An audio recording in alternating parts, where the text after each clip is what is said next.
Imurenya kwa mgajwa geno nirio makare ka ena sachi el midiambo chendro en duol wantiro kang mokwongo kamwakelo ni weche go manyena mago motuche pacho ka gwenge wato kod bombe wa parnika en chieng tich ariyo kamanya kwa mgajwa en chendro mar duol mabiro ni nyadiriyo mariang nubedi kanyo Charles Odiama bende yang ni bedi giwendo ne dok dundo mangne gingo weche go record ik utaya bangti chendro kala twak no bai weche mwami of records is broke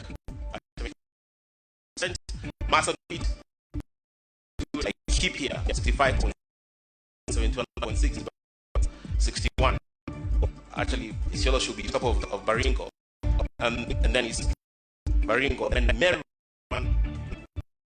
report mar NCIC nyiso ni moko counties bedo gitulo banyero jochiw thieth e county ma Homa Bay ochungo ng'anyo mar gima osero thieth e county no nengo ngima omedo ridore gi 7.1 mano kaluwore gi nonro mar piny owacho.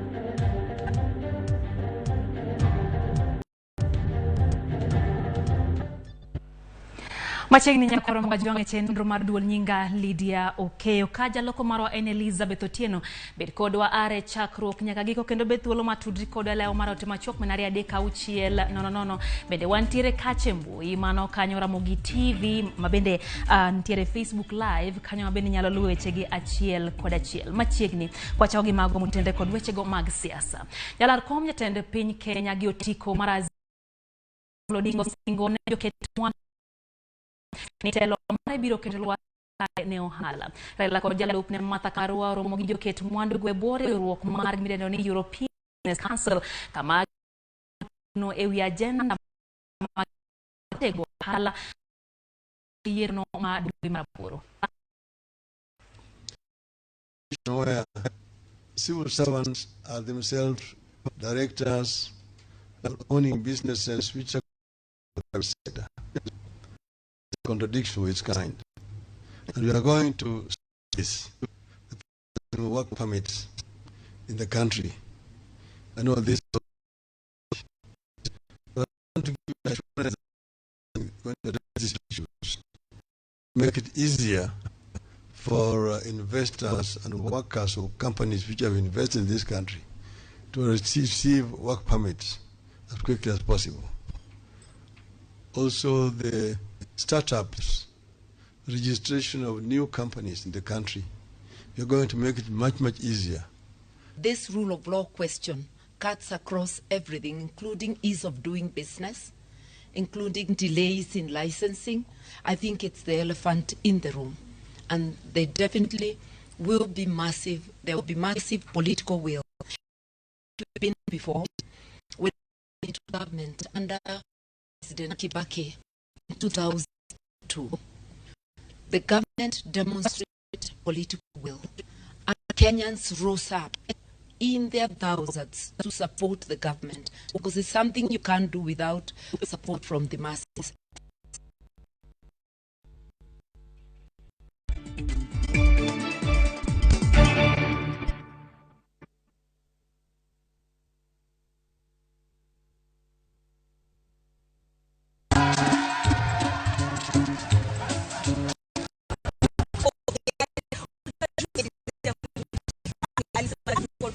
Sana. Lakini unajua vile watu wengine wanapenda kuongeza shughuli mimi kwa ile mwenyewe nisidanganywe. So kiasi. Yes. Sasa mimi sikungoja kuambiwa. Nilipata the full story hapa kwa sababu kupitia Citizen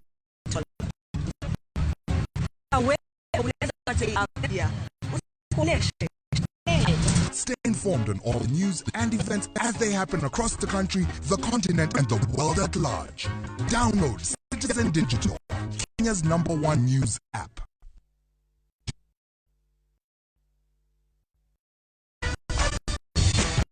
These parts are made of synthetic toxins exceedingly harmful to your body. Bolt is primarily made from natural pyrethrum, which means it's not harmful to your body and is safe to use in your home.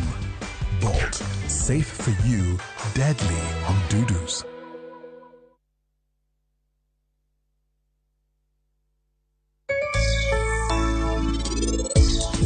Anakuwa imiwa teko mar kale gimora mora mantie ngimawa.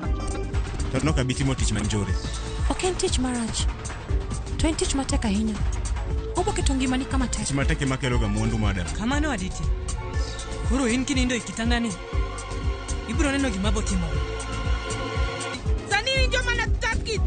Sani koro ng'ama long'o kuom yien mana tapki kende. Ano kidwa winjo wach na bihan.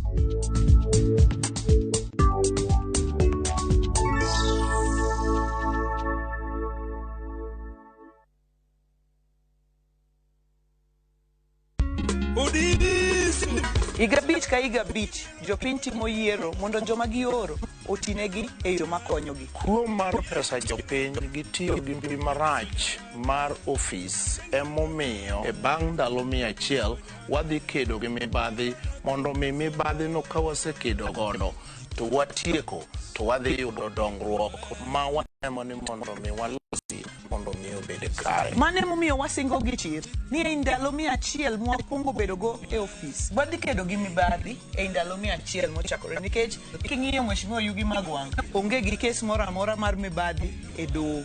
An Gladys Wanga aonge gi kes moro amora mar mibadhi matuya e doho. Emomiyo wan gi chir ni e ndalo 100 kwa keto chenro to wadhi nyago mibadhi.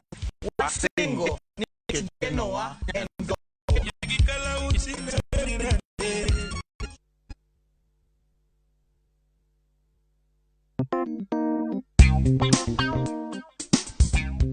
Bed kod budget ka idhi e supermarket. Neni inyiew mana gigo monego inyiew. Kaponi ok ing'eyo kwan mar omenda ma inyalo tiyogo, inyalo po ka itiyo gi omenda mathoth.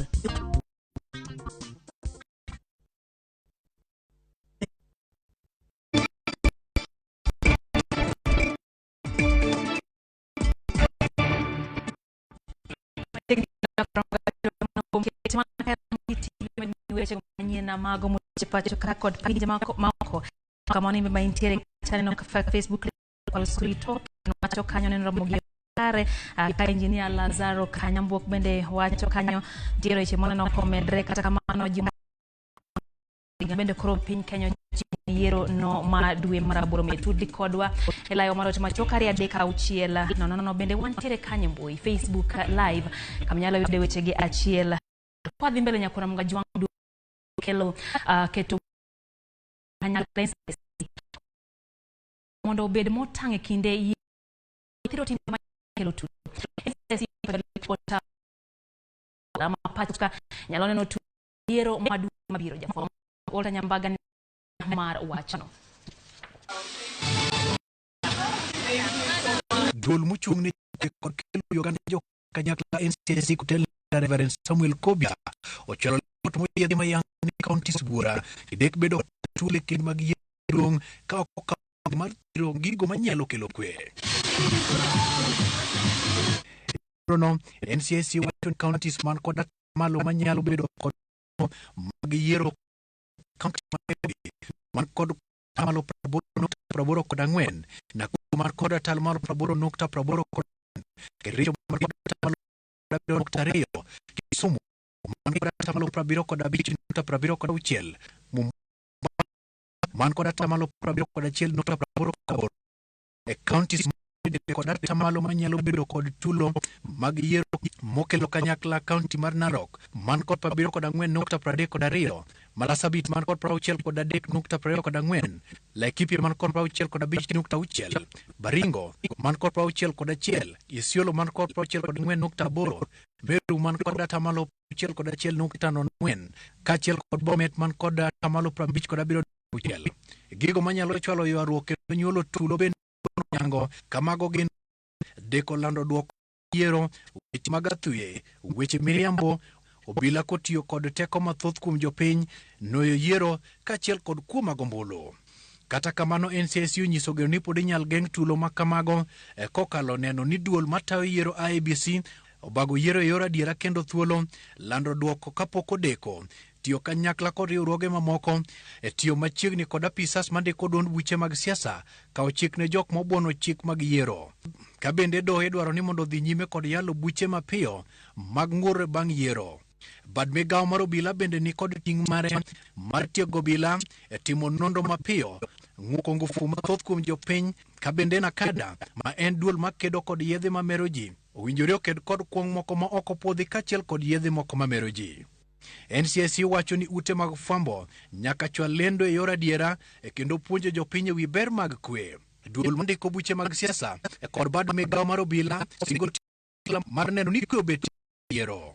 My clients, the political parties and the politicians, are part of the business of elections, and probably the most likely people to cause or to be involved in the breach of peace that we so much desire as a country, and therefore it's to continue working with NCIC and to see how best this election will be peaceful and will be free of any violence, and we'll be assured that every person who wants to participate has an opportunity to participate. Bad migawo mar ofwamb kich DCI, duol matayo yiero IEBC riwruoge mag fwambo okwamo wi kanyakla mar Eloit oganda kuom rach mag tulo.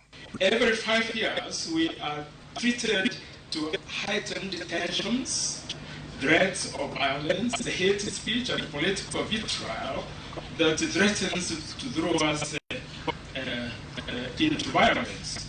It is in this threat that we live under what we now know as month of elections. The roadmap that we launched in December 2020 to really guide us and give us a very clear way towards elections bila norma focus 2022. Salaba ukiangalia ni 7 ni 6 ziko high risk kabisa. Have adequate strategy which emphasize multi-approach and which we have want to assure the citizens of the Republic of Kenya that the 2022 general elections shall be delivered peacefully.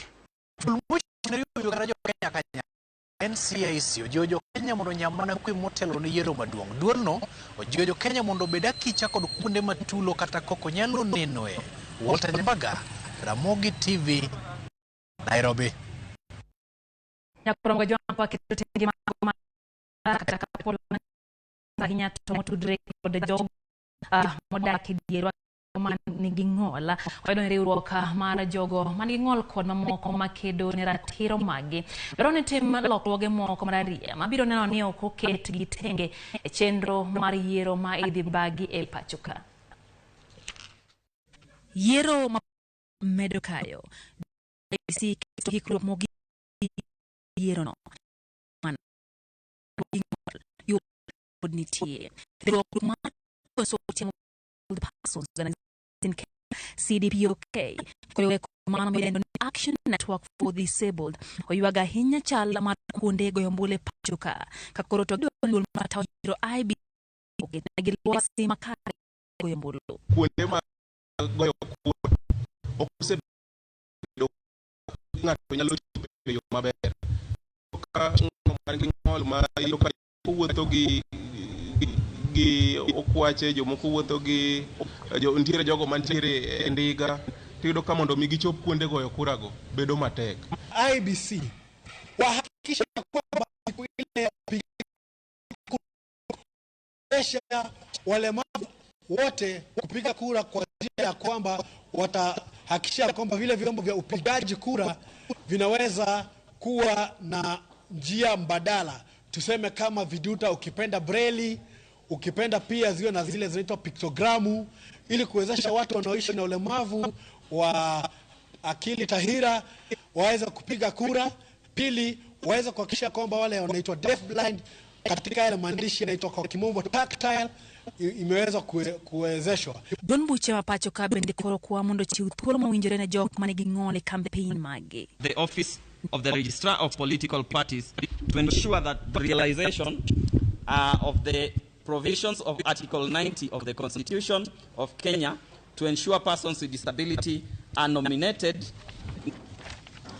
to the national and county assemblies through the party nomination lists. Wakwayo jotend party mopogore gi mondo giketwa e party gi kama gidhi campaign wambe gidhi campaign gi jo ma jo siasa gi. Riwruogno jiwo piny owacho mabiro mondo mi obi opare jogo man kod ng'ol e seche mibiro yie jotenda migepe kod jogo motelo ne duol kod apise mopogore opogore e pacho ka. Yiero setim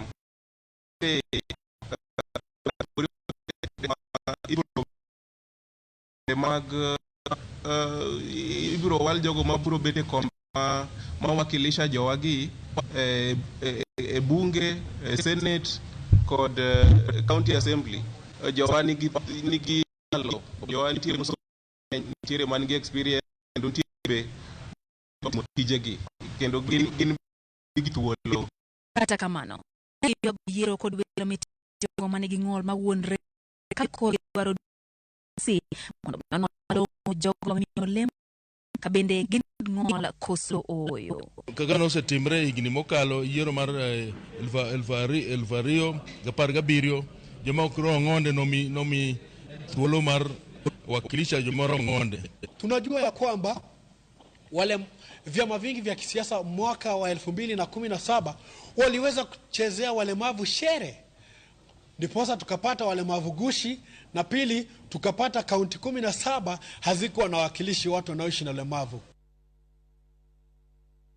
Migao maromendo sepogo bilion na prayo koda uchiel mar pok maromre maromenda ne sirikande magwenge hiko omenda ne. Ka kaunti hizo jiw mondo olos yore gi mag loso omenda mondo konygi e dongruok. Romo mar debe migepe mang'iyo weche mag budget, Intergovernmental Budget and Economic Council manotelie kod jalup jatenda piny William Ruto e mare manomakani migao maromendo wachni praboro kod modong gi kod pogo. Ruto nowacho ni onego apio mondo naone e buche modong e od buche mag county kata maloka uchiel mag yoting'o weche mag pensions. Of its full potential tremendously limits opportunities for growth in the counties. Henceforth, the counties will be advised by the controller of budget to the extent to which they can budget for on source of revenue funding.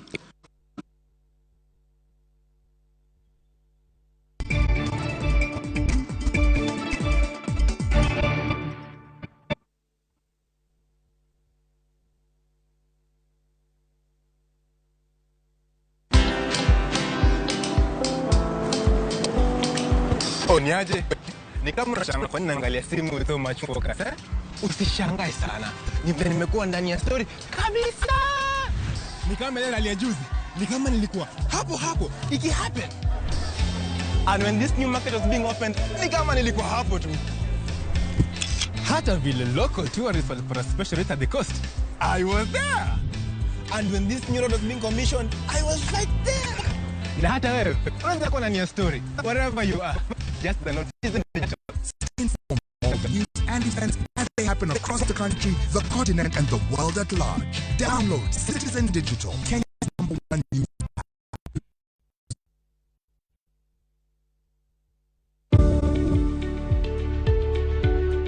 Chenro mar chudo kokalo e yor simo ni kod arita maber mana kaka bengi kendo imenyo gi migepe mochung'ne omenda.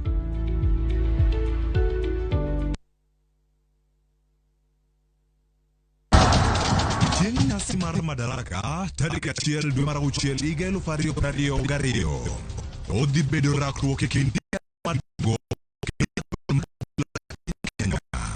Gor Mahia Kenya biro rakore gi AFC Leopards. Achiel kachiel kochako saa 9 koa Nyayo Stadium. Yud lendo ni achiel kachiel kokalo Ramogi TV, Citizen Digital, Ramogi FM kod powered by Shabiki.com.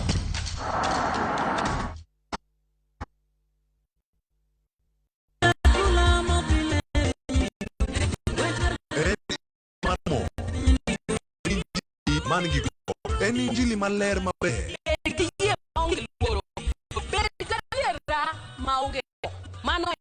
Kendo ma okure ng'ato no. Injili makelo lokruok makare. Kod Roda Nyako Kitmo, Jilo Jamaka, kod Ken the DJ. Yae, injili nyale. Jumapil ka jumapil, chakre sa pargario. Injili kalo.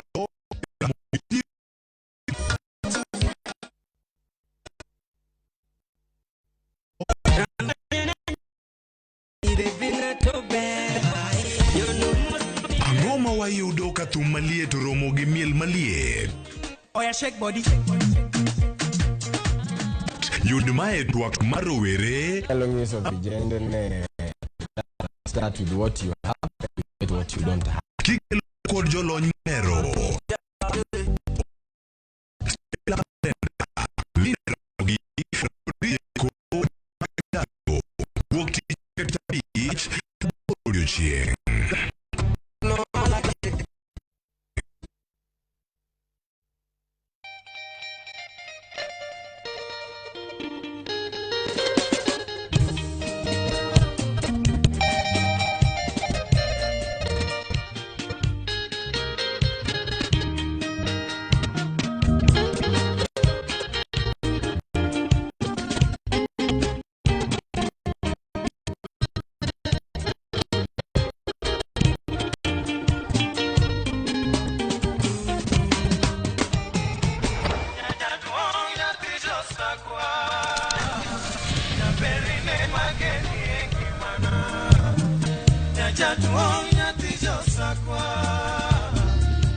Radio Ramogi, Cartoon Jaluo.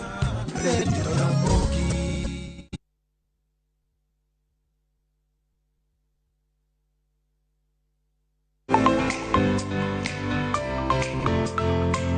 Pok bunde ng'eny nikech medo fweny gi piny maru. Interest no kod neno gik moko kaka di YouTube, gi jogoro moko be kanyalo kaka igoro. Wantiere koda sunga kaluwore koda kit pok mantiere e aluora marwa. Ji oseng'e value mar tijwa. Chon ji ne paro ni law mowuok oko ber bolo law motwang' ka.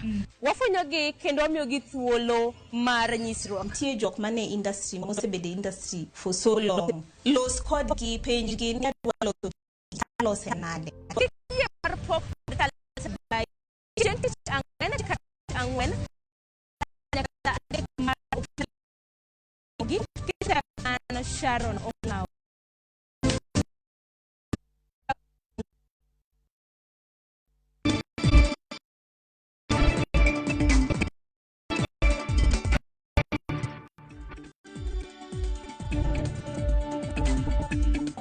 Machiegni kendo nyakora mga johero kamano kuom keche mana kae Ramogi TV. Kenya chimakinya bidone papa ma Uhuru Gadi kamano en mare gi ke buo telo no mare. To Uhuru osedach nade e telo mare kor kayore mag dongruok. Wagoyo turbina mar rango chenro makamago. Dweche ariyo kende bang' lande kaka jaloch e yiero maduong' ma higa 2013. Tarik 1 dwe mar auchiel 2013 Uhuru Kenyatta donjo e nyasi mar madaraka mare mokwongo kaka jatend piny ka en kod lek mag dongruok mogombo chopo ne jo Kenya e kinde telo mare.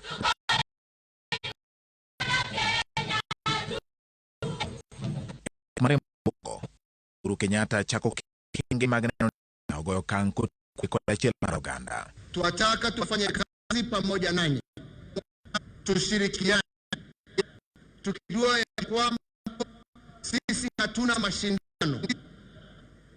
Ile ambayo inatakikana ni tuungane mikono tuhudumie wa Kenya. Gin pek mage manoyudo e telo mokwongo mare mar telo. Political division nodwa bedo sana. Koro ing'eni pogruok mar siasa ni nodi reng wachno timo chakore 2013 kanya 2017. Mama kogere orege Raila to koro gik moko dugo pogore. Mondo oket mopuch mar chopo dongruok diye madito manyalo kongima. Kenyans that in the coming days we will ensure the conclusion Kenya no yango misi ang'wen madito mane otese ni the big five opama pinjo mare ne deluwo. Chalo maduro no chako telo 2013. No misi mwanya lowacho ne goma no gi agenda ang'wen manilongo ni big four. Kendo king'iyo mosatimo madongo mosatimo osaluwo laino. Bang' keto kengego, jatend piny Uhuru Kenyatta ne ochako keto e tim chenro mage. Dwaro en mar loko chutho chal mar piny Kenya. Magi ne oting'o ged mag piny, pewe ndege, dho wedhe, yewni, kembe e kind mamoko. Mondo ket tudruok kod ohala e kind pinje.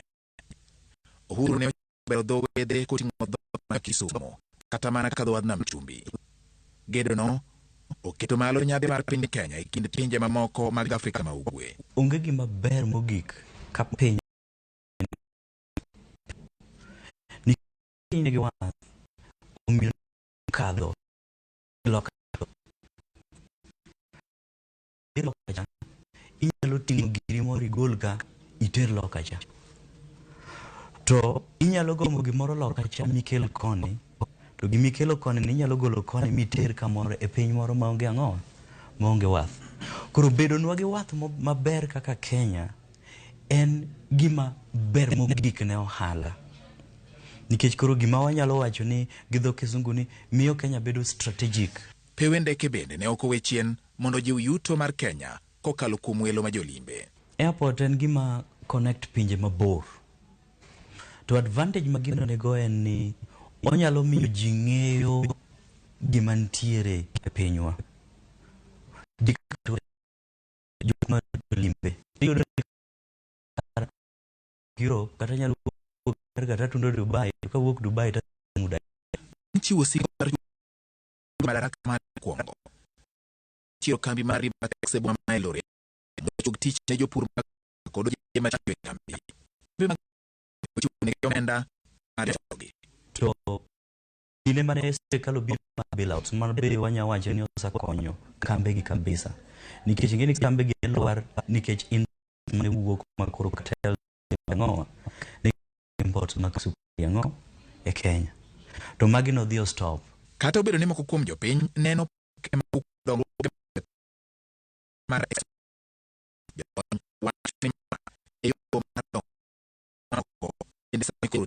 pinje mosagerore osadhi direction mar toll nikech PPP.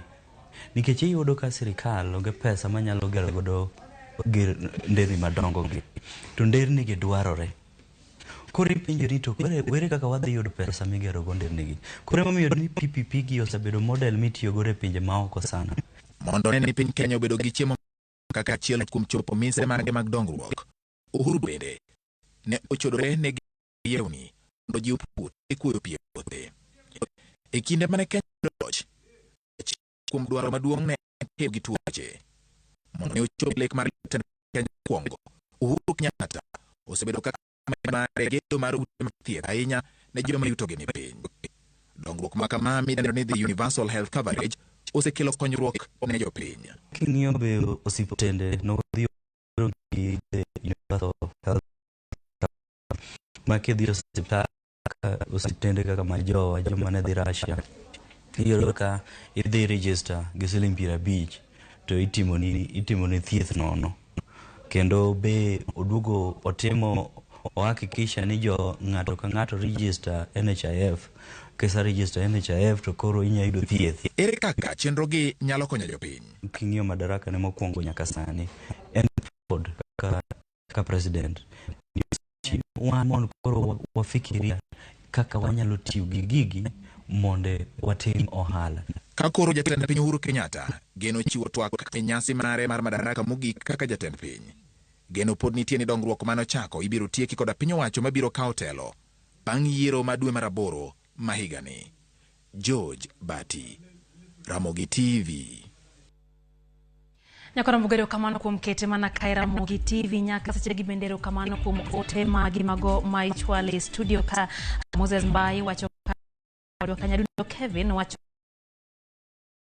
manyine yo makare manani nyinge wacho na Kisumo na nyisi thuolo mar ariyo en okang' meditagi chaso dhi moseko but studio ka en giwendo ne Edward Odundo mano Dr. Edward Odundo ka bende gidhi wuoye thoro mar wacha ma en ikruok ne wechego mag ruta TV nyinga li jaloko marwa en Reto Tieno sade wechegi eyo makare.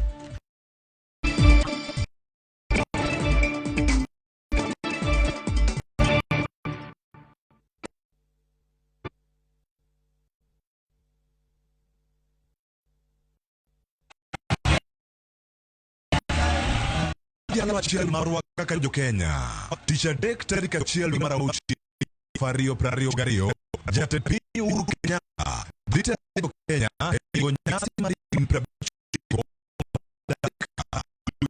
Chiel kachiel kowuok e pap mar Uhuru Gardens chakre saa 4 mar okinyi. Mane Ramogi TV, Views Sasa kod Citizen Digital.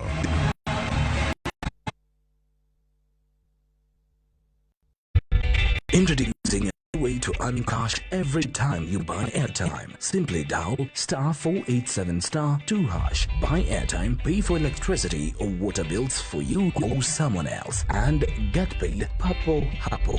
Usinunue airtime na tokens bure bure tu. Earn instantly with *487*2#. Dial *487*2# now.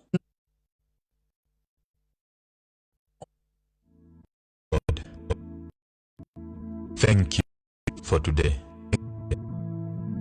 Thank you for waking me up. Thank you for your blessings and your grace. Thank you for being with me on the highest mountain and in the lowest valley. Help me to love you more and trust you and the plans you have for my life. In Jesus' name, amen. Dial *811*401# to get Thank You, Lord.